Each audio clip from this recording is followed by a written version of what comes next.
जालिंदर जी, जी। जय भीमा शंकर से। महाराज जी, मैं श्री क्षेत्र भीमा शंकर संस्थान में पुजारी हूँ।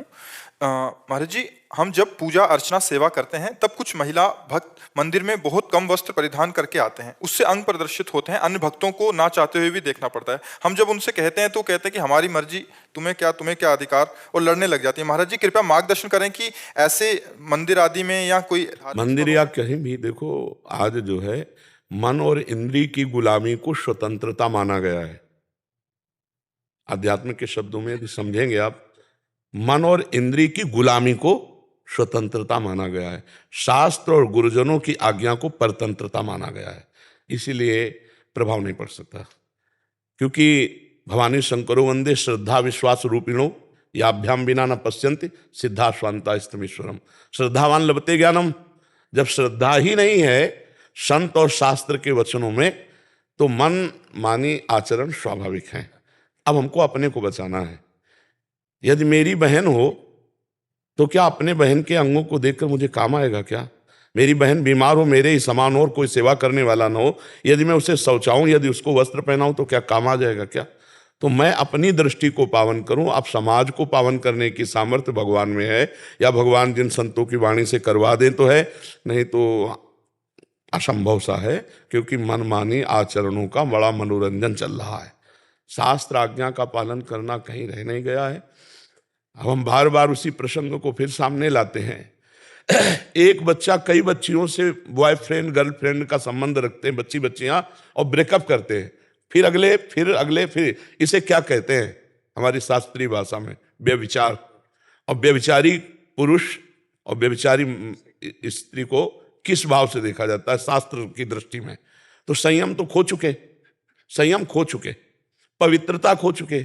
अब ये लज्जाहीन, मर्यादाहीन बुद्धि, ये क्या ऐसा वो सदुपयोग अपने शरीर का या अपने जीवन का कर पाएगी? बस वो तो अब उनके विषय में बोलने का मतलब है अपने को गाली खवाना, अपने को गाली खवाना।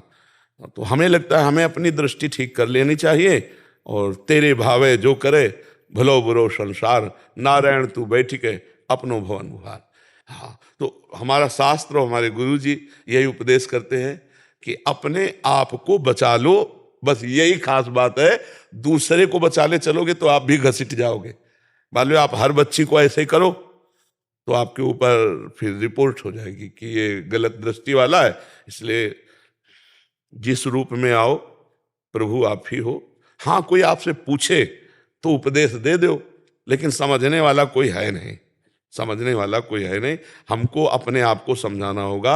आज का समाज, ये सब नौजवान भाई समझ रहे हैं ना, हम इनके चरणों में प्रणाम करते हैं कि भैया आप हमारे ऊपर कृपा करके सुनने आए हो और थोड़ा आचरण बदल रहे हो। मतलब बहुत बड़ा एहसान हम आपका मान रहे कि आप अपने आचरण सुधार रहे, आप साधु संग कर रहे, आप साधु के वचन सुन रहे। नहीं, कलिकाल है भाई, बहुत विचित्र कलिकाल है। ये तो पता नहीं कौन सी लहर चली है कि संतों के प्रति श्रद्धा हो गई। तो इसलिए अपने को सुधारा जाए, समाज को सुधारने की।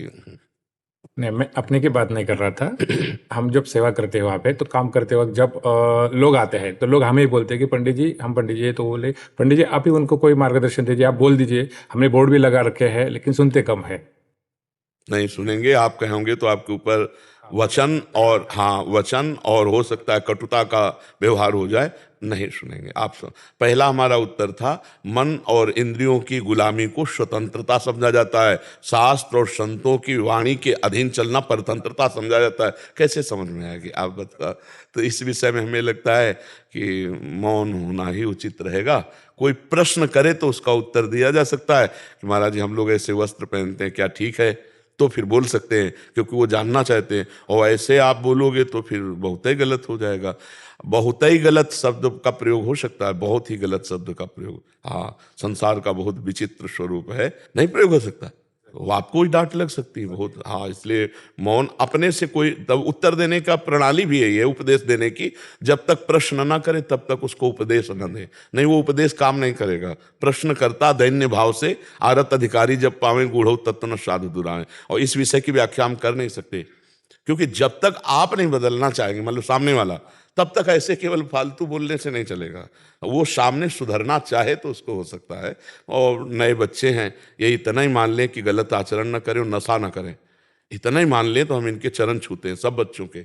हमारे भारत के ये भविष्य हैं, ये कोई गंदा व्यसन न करें और ये गंदे आचरणों से बच जाए, नहीं बहुत बड़ी हानि होती है। फिर ब्लैकमेल होने लगते हैं बच्चे, फिर वो अपने को कंट्रोल में ना करने के कारण वो अपने को मिटा देने की सोचने लगते हैं। नए नए बच्चे कई कारणों से अपने शरीर को त्यागने की बात, तो थोड़ा अध्यात्म सुने, नशा न करें, व्यभिचार प्रवृत्ति से बचें और अपने आप को भारत की सेवा में लगाने योग्य बनावें, समाज की सेवा में लगाने योग्य बनावें।